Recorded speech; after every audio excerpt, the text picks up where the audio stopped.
আমি তোর প্রেমেরই দেওয়ানা, রিক্সা চলে গেলেন। এদিকে কি ভাই অপরাধ আপনি বলতেছেন বড় লোকে করে? আরে ভাই রিক্সার ড্রাইভার গান না শুনলে নাকি ইনকাম হয় না? ভালোই লাগে না। ও জানে না এই গান এই পৃথিবীতে ভূমিকম্প নিয়ে আসে। ভূমিকম্প হওয়ার পরে পাহাড় চিটাগং যে যে কি বলে এটাকে, এটাকে কি বলে আলহামদুলিল্লাহ আমার বাসার পাশেই তো সি ওয়ার্ল্ড, সি ওয়ার্ল্ডের পাশে নতুন করে একটা সিটি হচ্ছে, হাউজিং সোসাইটি, তো পাশে পাহাড়। সি ওয়ার্ল্ডে সারাদিন ধুম ধুম ধুম ধুম বাজতে থাকে।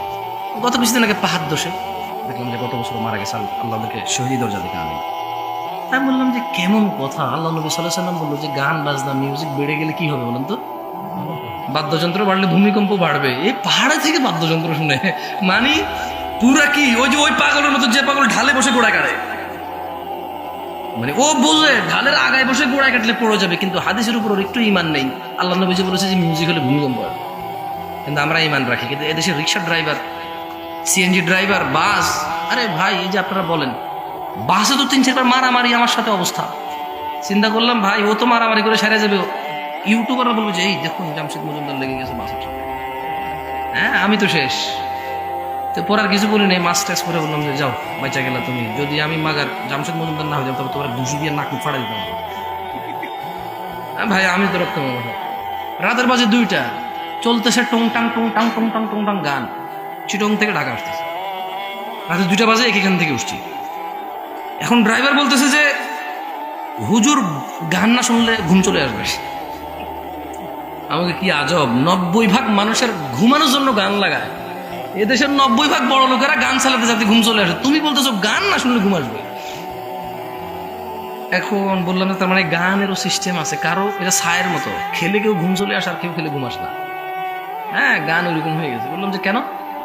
পরে আমি বললাম তোমাকে তোমার মালিক Cox's Bazar to Dhaka night duty দিছে, তোমার তো দিনের বেলা গাড়ি ছিল না, তাহলে মানুষ যাতে ঘুম না আসে এর জন্য আগে সে ঘুমাবে। যদি গান না শুনলে ঘুম না আসে, এই দেশে এমন অভাবী মানুষ আছে, মা স্ত্রী সন্তান এত অসুখ, যদি গান শুনলে ঘুম না আসতো ডেলি 3টা ডিউটি করতো 8 ঘন্টা করে, আর গান শুনতো বলতো যে আমার টাকার দরকার, আমি 3টা ডিউটি করবো। বিনিময় কি করবে? ঘুম না আসার জন্য গান শুনলে ঘুম আসবে না। এই কথা বলছে তো সে বাস্তব না, কেন নামেন কেন তোমার টাকা দিয়ে উঠিনি আমি বাসে, আর তোমার রাতে 2টা বাজে উঠছি মানে কি, এসি বাজে উঠছি মানে কি যাতে একটু ঘুমাই যেতে পারিস, ক্লান্ত না থাকে। তুমি গান লাগাই দিছো তারে নারে বন্ধুরে, কুমড়া গাড়ি বন্ধুরে, ওটা নাকি না? এটা আমি বলছি, আমার এলাকায় এভাবে চলে, মানে আমার এলাকায় আমি ছোট করে শুনছি, এটা ও বলে না, মানে ওর তো গান চলতেছে ডুম ডুম ডুম করে কি গাইতেছে।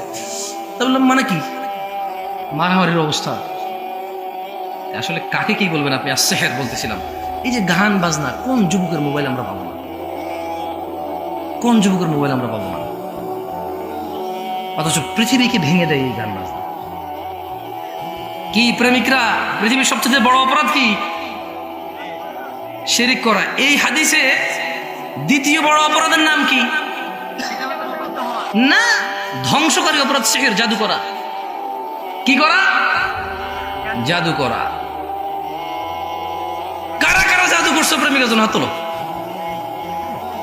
যাক আলহামদুলিল্লাহ, আমি জানি আমার শ্রোতাগুলো বিবেকবান, মানে ঠিক কিনা বললে ঠিক কিনা বলে না, না এইরকমই দরকার। শ্রোতা যদি কোনো আমি যাই ঠিক করি তাই ঠিক করতে হইল, আমারা নিয়ে আসছে ঠিক করার জন্য, আমি যদি ওদের থেকে ঠিকের মানে ঠিকের সিদ্ধান্ত নিয়ে যে ঠিক কিনা, ও যদি ঠিক করে ঠিক, ঠিক না করে ঠিক না, তা আমার কি কাম? হ্যাঁ যাই হোক, সাহাবিগণ বললেন হে আল্লাহর রাসূল, এই ধ্বংসকারী বিষয়গুলো কি?